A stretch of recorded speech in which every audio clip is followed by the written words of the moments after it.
Partial order relation ये आज का टॉपिक है हमारा। इससे पहले हम बहुत सारे रिलेशंस पे बात कर चुके हैं, जैसे कि reflexive relation, symmetric, anti symmetric, asymmetric, और उसके बाद फिर इक्विवेलेंस रिलेशन। तो और अब हम जो है बात करेंगे पार्शियल ऑर्डर रिलेशन की। बेसिकली ये रिलेशंस की टाइप्स में से एक टाइप है। और सबसे पहले तो हम देखते हैं इसकी जो फॉर्मल डेफिनेशन है वो क्या हो सकती है।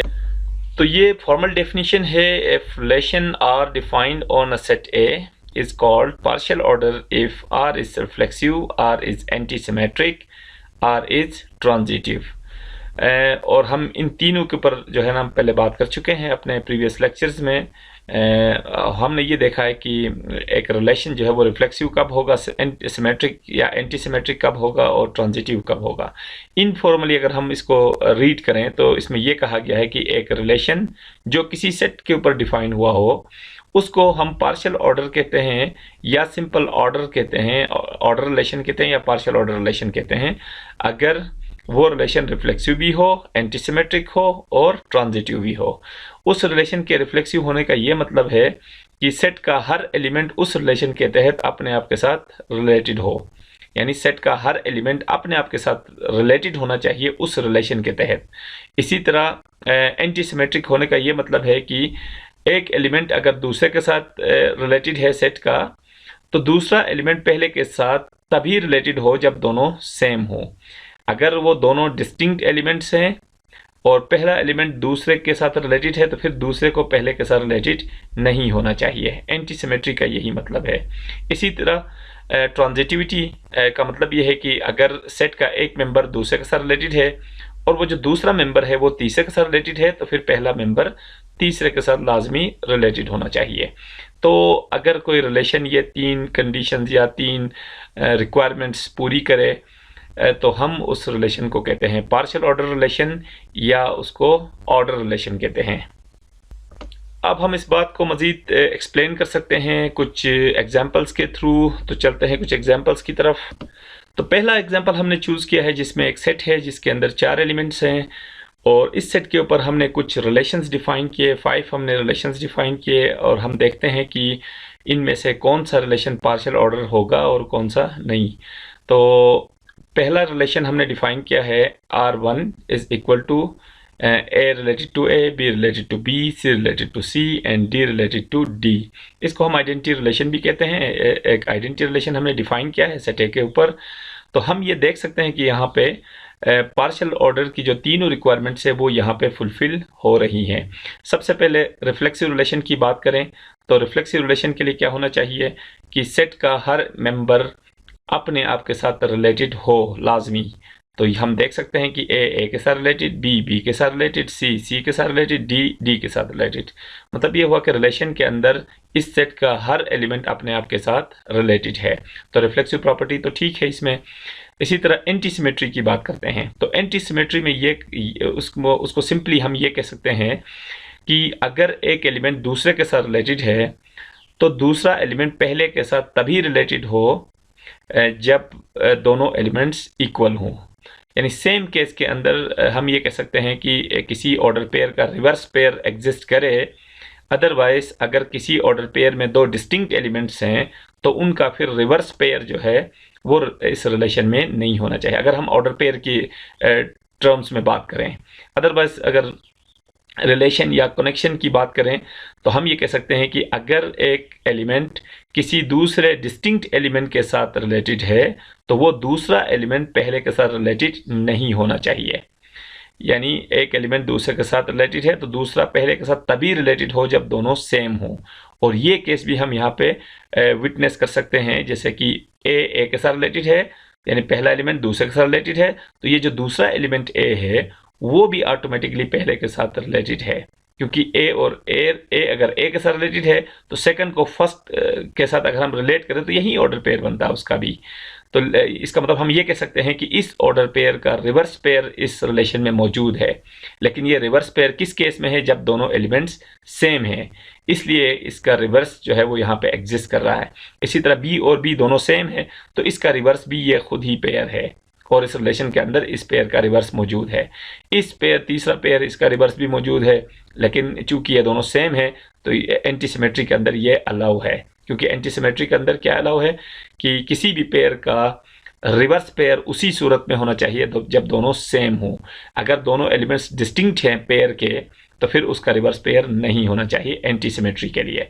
और एग्जैक्ट यही चीज़ जो है हमें यहाँ पे देखने को मिल रही है कि किसी ऐसे ऑर्डर पेयर का रिवर्स पेयर मौजूद नहीं है जो कि डिस्टिंक्ट हों, जिसके अंदर एलिमेंट्स डिस्टिंक्ट हों, क्योंकि यहाँ पे कोई डिस्टिंक्ट ऐसा कोई ऑर्डर पेयर ही नहीं है जिसके अंदर डिस्टिंक्ट एलिमेंट्स हों। तो इसलिए हम ये कहेंगे कि ये एंटी सिमेट्री भी है। तीसरी चीज़ ट्रांजिटिविटी, और यहाँ पे देख सकते हैं कि अगर एक एलिमेंट दूसरे के साथ रिलेटेड है, दूसरा तीसरे के साथ रिलेटेड है, तो पहले को तीसरे के साथ लाजमी रिलेटेड होना चाहिए। लेकिन चूंकि ये कंडीशनल है और कंडीशनल जो एक स्टेटमेंट होता है उसका जब तक कंडीशन ट्रू ना हो उसका कंक्लूजन जो है वो कुछ भी हो सकता है, ट्रू हो या फॉल्स हो, ओवरऑल स्टेटमेंट को हम ट्रू मानते हैं। तो इस केस के अंदर R1 के अंदर हम ये देख सकते हैं कि उसकी जो रिक्वायरमेंट है ट्रांजिटिविटी की वो कभी वायलेट नहीं हो रही। तो इसका मतलब ये हुआ कि इसके अंदर तीनों एग्जाम्स जो है वो मौजूद हैं, इसलिए हम इस रिलेशन को यानी पहले रिलेशन को हम कहते हैं ये एक पार्शियल ऑर्डर रिलेशन है। सेकंड रिलेशन की बात करते हैं तो सबसे पहले हम देखते हैं रिफ्लेक्सिव।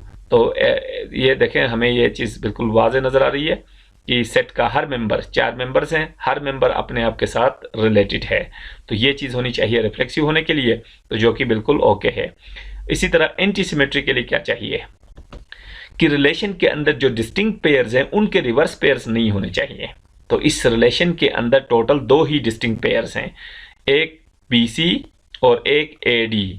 बाकी शुरू के जो 4 पेयर्स हैं उसके अंदर जो एलिमेंट्स है वो बिल्कुल भी डिस्टिंक्ट नहीं है, बिल्कुल, बल्कि सेम एलिमेंट्स हैं। तो सेम एलिमेंट्स के रिवर्स पेयर्स चूंकि वो खुद ही होते हैं तो ट्रिवियली मतलब उनके जो इन्वर्सेस या रिवर्सेस पेयर्स हैं वो ट्रिवियली एग्जिस्ट करते हैं। तो एंटी सिमेट्री के लिए ये कोई वायलेशन नहीं है।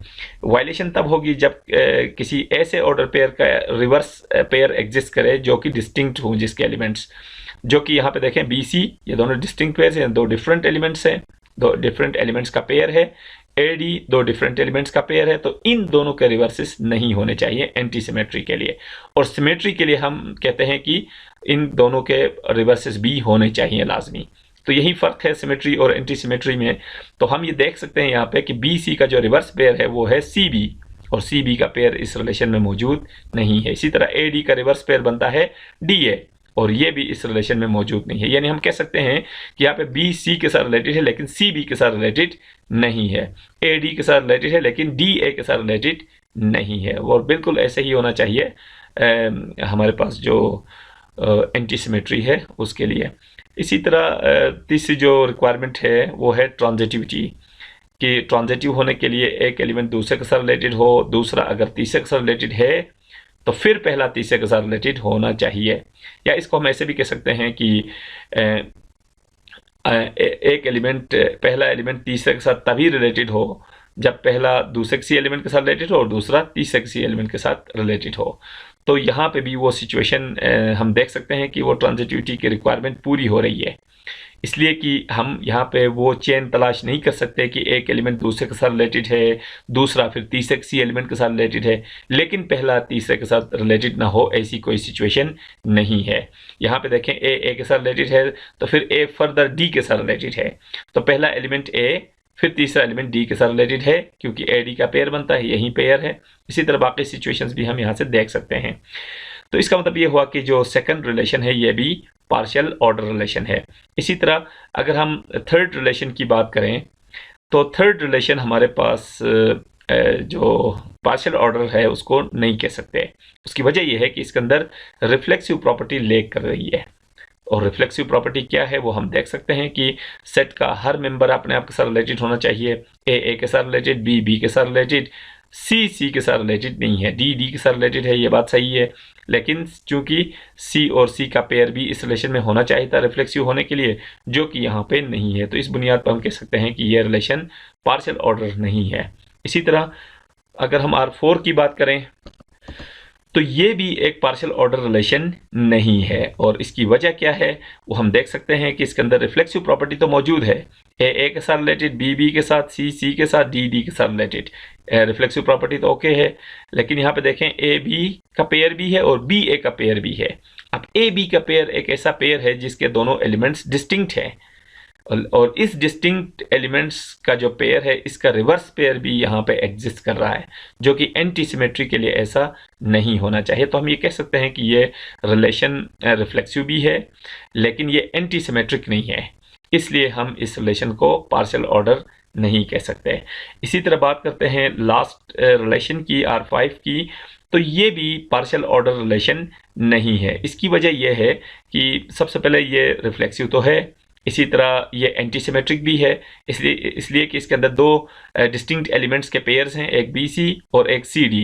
तो बी सी का भी रिवर्स मौजूद नहीं है और सी डी का भी रिवर्स मौजूद नहीं है। इसका मतलब ये हुआ कि ये तो एंटी सिमेट्रिक है, लेकिन इसके अंदर जो इशू है वो है ट्रांजिटिव प्रॉपर्टी।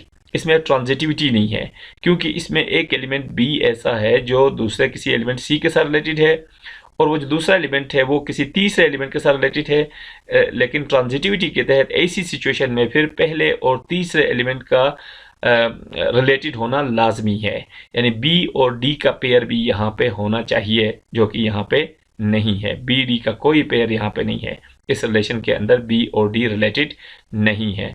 तो इसका मतलब ये हुआ कि यहाँ पे ट्रांजिटिविटी की वायलेशन हो रही है। तो इसका मतलब ये है कि फिर ये पार्शियल ऑर्डर भी नहीं है।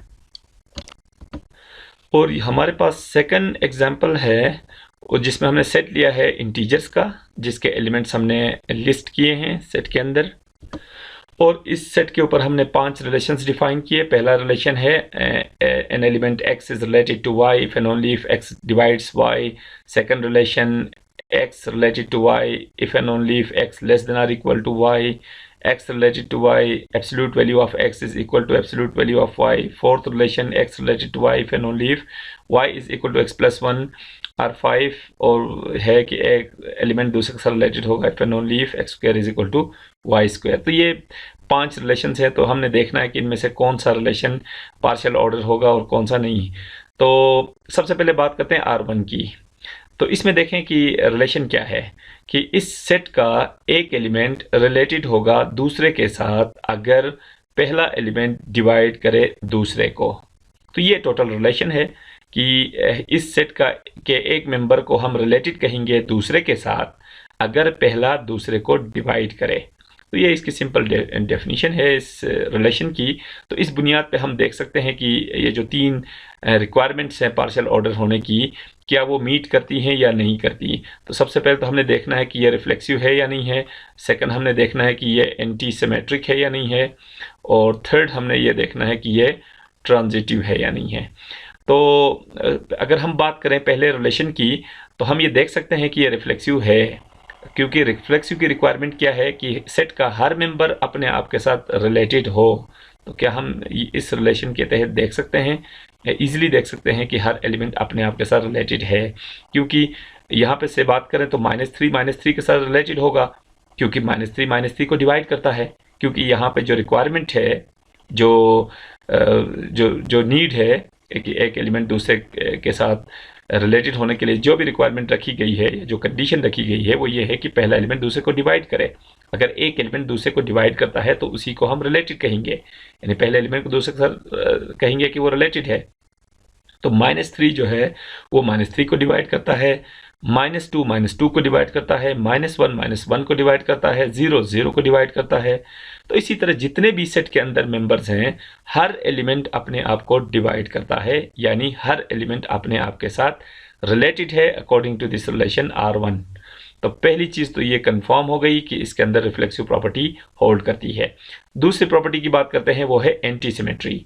एंटी सिमेट्री में ये है कि अगर एक एलिमेंट दूसरे के साथ रिलेटेड है तो दूसरा पहले के साथ सिर्फ उसी सूरत में रिलेटेड हो जब वो दोनों सेम एलिमेंट्स हों। तो ये चीज़ तो हम यहाँ पे देख सकते हैं। सेम एलिमेंट्स के लिए तो बिल्कुल दुरुस्त बात है। जैसे -3, यहाँ पे -3 रिलेटेड है -3 के साथ, यानी पहला एलिमेंट दूसरे के साथ रिलेटेड है। तो जो दूसरा एलिमेंट है, ये जो दूसरा एलिमेंट है, दूसरा भी पहले के साथ रिलेटेड होगा। क्योंकि फिर अगेन वही बात है कि -3 भी इस -3 को डिवाइड करेगा, क्योंकि पहला भी -3 है, दूसरा भी -3 है। जब पहला एलिमेंट दूसरे को डिवाइड करता है तो दूसरा भी लाजमी तौर पर पहले को डिवाइड करेगा, क्योंकि जो दूसरा एलिमेंट है वो कोई डिफरेंट एलिमेंट नहीं है, वो भी वही एलिमेंट है। तो यहाँ पे इक्वलिटी के लिए अगर सेम एलिमेंट्स हों तो फिर रिवर्स रिलेशन तो एग्जिस्ट कर रहा है। लेकिन अगर हम बात करें डिस्टिंक्ट एलिमेंट्स की, जैसे कि इसके अंदर डिस्टिंक्ट एलिमेंट्स भी आपस में रिलेटेड हैं, मसलन 1 रिलेटेड है यहाँ पे 5 के साथ, क्योंकि 1 5 को डिवाइड करता है, इसलिए 1 5 के साथ रिलेटेड है। और हम ये देख सकते हैं कि 1 अलग नंबर है, 5 अलग नंबर है, ये दो डिस्टिंक्ट एलिमेंट्स हैं। लेकिन क्या इस केस में भी रिवर्स रिलेशन एग्जिस्ट कर रहा है या नहीं? तो इसका आंसर है नो। यहाँ पे 5 जो है वो 1 के साथ रिलेटेड नहीं है, क्योंकि 5 1 को डिवाइड नहीं करता, 1 5 को डिवाइड करता है, इसलिए 1 5 के साथ रिलेटेड है। लेकिन चूंकि 5 1 को डिवाइड नहीं करता, इसलिए हम ये कहेंगे कि 5 1 के साथ रिलेटेड नहीं है। तो सिंपली ये कि अगर एलिमेंट्स अगर डिस्टिंक्ट हों तो एक तरफ से अगर रिलेशन है तो दूसरी तरफ से उसका रिलेशन नहीं बन रहा। तो इसकी और यही रिक्वायरमेंट है एंटी सिमेट्री की भी। एंटी सिमेट्रिक प्रॉपर्टी भी यही कहती है कि डिस्टिंक्ट पेयर्स के रिवर्स रिलेशन नहीं होना चाहिए। तो यानी उनका जो रिवर्स पेयर जो है वो एग्जिस्ट नहीं करना चाहिए, यानी एक एलिमेंट दूसरे के साथ रिलेटेड है तो फिर दूसरा पहले के साथ रिलेटेड ना हो। एग्जैक्ट वही सिचुएशन इस रिलेशन के लिए है, इसलिए हम कह रहे हैं कि एंटी सिमेट्री भी यहाँ पे ट्रू है। इसी तरह ट्रांजिटिविटी की बात करें तो वो ट्रांजिटिविटी भी इसके लिए ट्रू है, क्योंकि अगर डिविजिबिलिटी यहाँ पे रिलेशन है कि अगर एक एलिमेंट दूसरे के साथ रिलेटेड है, दूसरा तीसरे के साथ रिलेटेड है, तो लाजमी तौर पे पहला जो है वो तीसरे के साथ रिलेटेड है। जैसे कि हम कह सकते हैं कि 2 जो है वो रिलेटेड है 10 के साथ, क्योंकि 2 10 को डिवाइड करता है, और हमें पता है कि ये जो सेकंड एलिमेंट 10 है ये फर्दर रिलेटेड है 20 के साथ, क्योंकि 10 20 को डिवाइड करता है। तो पहला एलिमेंट तीसरे के साथ फिर लाजमी रिलेटेड होगा, यानी 2 लाजमी रिलेटेड होगा 20 के साथ, क्योंकि 2 20 को भी डिवाइड करता है। तो यही वो रिक्वायरमेंट है कि अगर एक एलिमेंट दूसरे के साथ रिलेटेड है और दूसरा जो है वो तीसरे किसी एलिमेंट के साथ रिलेटेड हो, तो फिर लाजमी तौर पर पहले एलिमेंट को तीसरे के साथ रिलेटेड होना चाहिए। और इस सेट के तमाम मेंबर्स के लिए ये वाली बात ट्रू हो रही है। तो इसलिए हम कहेंगे कि ये रिलेशन ट्रांजिटिव भी है। तो चूंकि ये रिलेशन जो है वो रिफ्लेक्सिव भी है, एंटीसिमेट्रिक भी है और ट्रांजिटिव भी है, इसलिए हम इस रिलेशन को कहते हैं कि ये पार्शियल ऑर्डर रिलेशन है। अब हम बात करते हैं सेकंड रिलेशन की, R2, जिसमें ये लिखा गया है कि एक एलिमेंट रिलेटेड होगा दूसरे के साथ अगर पहला एलिमेंट या तो लेस हो दूसरे से या इक्वल हो दूसरे के। अगर एक एलिमेंट दूसरे के इक्वल है तब भी वो रिलेटेड कहलाएगा, अगर पहला एलिमेंट दूसरे से लेस है तब भी रिलेटेड कहलाएगा। तो अब इस बुनियाद पर अगर हम देखना चाहें कि क्या इसके अंदर रिफ्लेक्सिव प्रॉपर्टी है, तो इसका आंसर है यस, इसलिए कि हर एलिमेंट अपने आप के इक्वल है। और तो हमने यहाँ पे ये कहा कि अगर एक एलिमेंट दूसरे के इक्वल है तब भी रिलेटेड है और लेस है तब भी रिलेटेड है।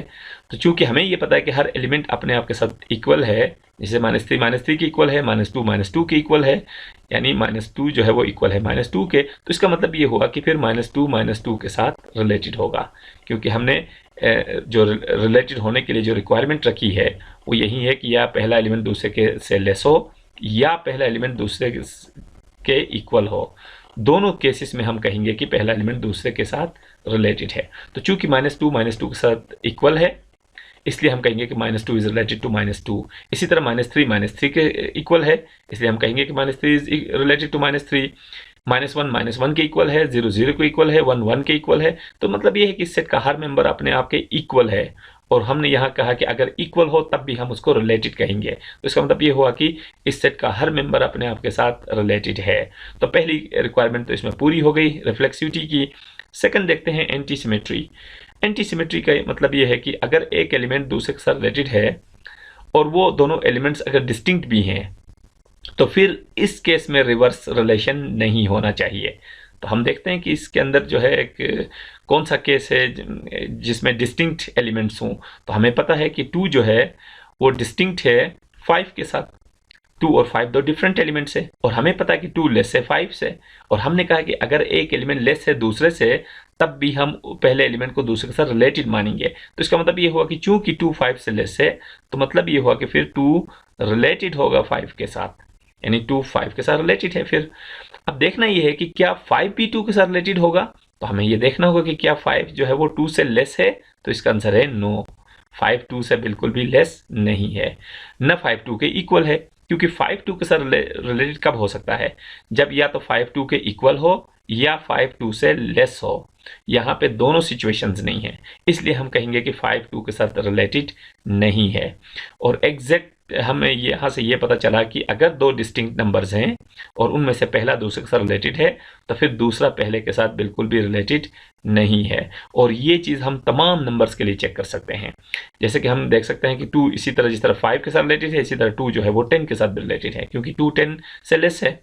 लेकिन हम ये देख सकते हैं कि 10 जो है वो फिर रिलेटेड नहीं है 2 के साथ, क्योंकि 10 फिर 2 से लेस नहीं हो सकता। अगर 2 10 से लेस है तो फिर 10 2 के साथ 10 2 से फिर लेस नहीं हो सकता। तो जितने भी यहाँ पे नंबर्स हैं, हर नंबर के लिए यही है कि अगर एक डिस्टिंक्ट नंबर दूसरे डिस्टिंक्ट नंबर के साथ रिलेटेड है तो फिर दूसरा डिस्टिंक्ट नंबर पहले के साथ रिलेटेड नहीं हो सकता।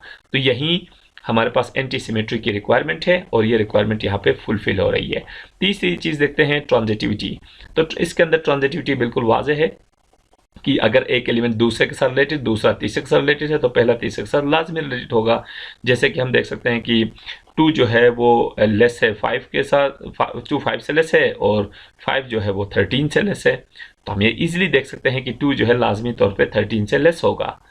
2 लाजमी तौर पे 13 से जब लेस है, तो हमने ऊपर यहाँ बात की है कि अगर एक एलिमेंट लेस है दूसरे से तो पहले एलिमेंट को हम दूसरे के साथ रिलेटेड मानेंगे, तो 2 फिर 13 के साथ लाजमी रिलेटेड होगा।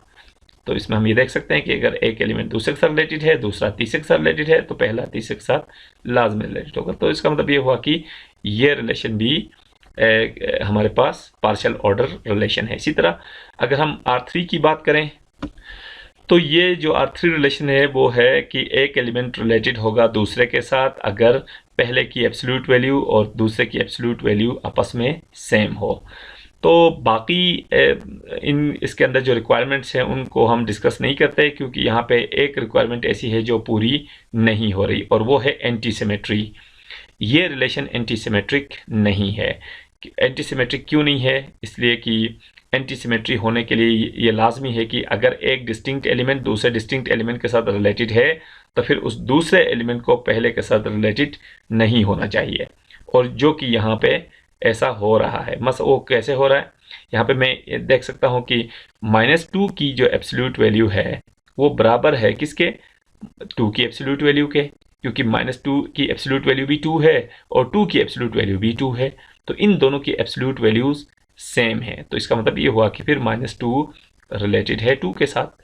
लेकिन हमने ये और हम ये भी देख सकते हैं कि ये दोनों जो है वो डिस्टिंक्ट एलिमेंट्स है, सेम एलिमेंट्स तो नहीं है।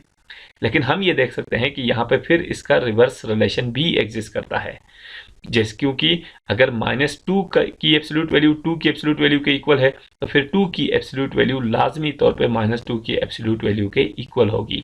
और अकॉर्डिंग टू दिस रिलेशन अगर एक एलिमेंट की एब्सोल्यूट वैल्यू इक्वल है दूसरे की एब्सोल्यूट वैल्यू के, तो फिर पहले एलिमेंट को दूसरे के साथ हम रिलेटेड कहते हैं, यानी 2 रिलेटेड होगा -2 के साथ। तो ये इन दोनों को हम कंबाइन अगर हम देखें तो ये चीज़ बिल्कुल वाज़ेह है कि यहाँ पे एंटी सिमेट्री की वायलेशन हो रही है कि दो डिस्टिंक्ट एलिमेंट्स हैं, एक एलिमेंट दूसरे के साथ रिलेटेड है और फिर दूसरा भी पहले के साथ रिलेटेड है। तो ये तो सिमेट्री की सिचुएशन बन रही है। ये तो सिमेट्रिक प्रॉपर्टी की रिक्वायरमेंट है कि एक एलिमेंट दूसरे के साथ रिलेटेड है तो दूसरे को पहले के साथ लाजमी रिलेटेड होना चाहिए।